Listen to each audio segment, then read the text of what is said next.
Now, sources have told WION World is One that China is deliberately delaying granting clearance to an Indian flight which will carry out evacuations in the epicenter of the coronavirus outbreak, Wuhan. New Delhi has reacted to the delay and has asked China for a permit. Indian officials are sure that the delay is intentional. This as sources are telling WION that China has been allowing other nations to evacuate their citizens. Sources also tell us that India had requested for a third flight to Wuhan back on the 13th of February. It submitted the flight plan 2 days later, that is on the 15th of February. In fact, France was allowed to carry out rescue operations on the 20th of February, the day India's flight to China was scheduled to take off. According to sources, Japan and Ukraine carried out evacuations on the 16th and 17th of February, respectively. India, which has already evacuated over 600 of its citizens from Wuhan, has been ready to send another flight to rescue its remaining nationals.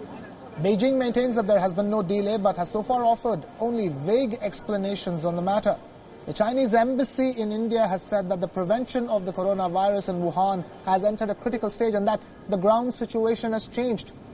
Unlike the last time in which operations were carried out by civilian jets, this time around, India is sending a military aircraft. On the 17th of February, New Delhi had announced that it will send the Indian Air Force's largest plane, the C-17 Globemaster, to bring back all of its nationals from Wuhan. The plane will also be carrying medical supplies for China. The wait comes even as China said that it attached high importance to the lives and the health of all foreign nationals on its soil.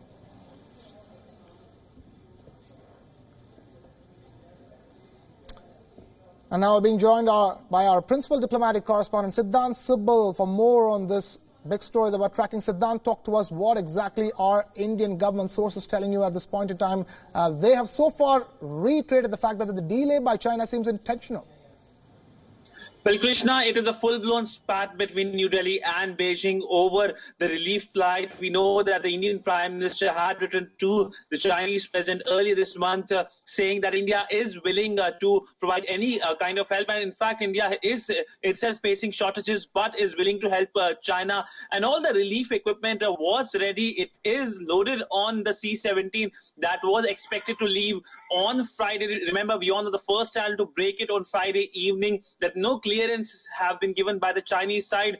And it has been a silence coming from the Chinese side over the clearances. And of course, today we know that the Chinese side also reacted. The Chinese embassy issued a formal press release saying that there is no deliberate delay, but there is no response as well from the Chinese side. India has been requesting China to give the clearance. In fact, it is more than a week now when the Indian side suggested this idea, and the plan was that the plane will leave, the Indian Air Force's plane will leave on Friday, but it could not leave because of the clearance. If we look at what is happening is the fact that the Chinese side has been saying that since Indian side has put visa restrictions, that is something that the Chinese side is uncomfortable, and it will in future perhaps try to link also both the things. But so far what India has said that there is no travel ban to visit China, but by and large it looks like a standoff now which has happened between India and China over India sending relief and bring back its own citizens who are in Wuhan. Roughly 100 Indian students are present in Wuhan, which India would like to bring back, and they are ready as well, including nationals of other countries as well.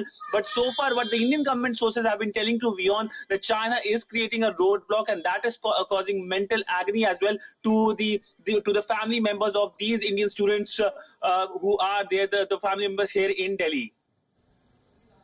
Siddhant Subal joining us with a live update straight from India's capital, Delhi. Thank you, Siddhant, for being with us here on the broadcast. Now, keeping it with India, in the light of the increasing coronavirus cases globally, the Indian government has stepped up its efforts to review the situation. The Cabinet Secretary chaired a high-level meeting.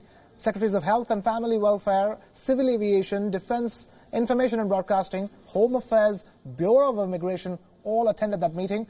The meeting aimed to review the status and preparedness of the states and union territories in India regarding the management of the new coronavirus pandemic. The Indian government has advised people to avoid non-essential travel to Singapore. Universal screening at airports is now being planned for flights from Kathmandu, Indonesia, Vietnam and Malaysia. So far, more than 21,000 passengers coming to India have been brought under community surveillance. More than 300,000 passengers have been screened. More than 9,000 travelers at seaports have also been screened. Remember, 3 coronavirus cases had been reported in India, but all patients have recovered now.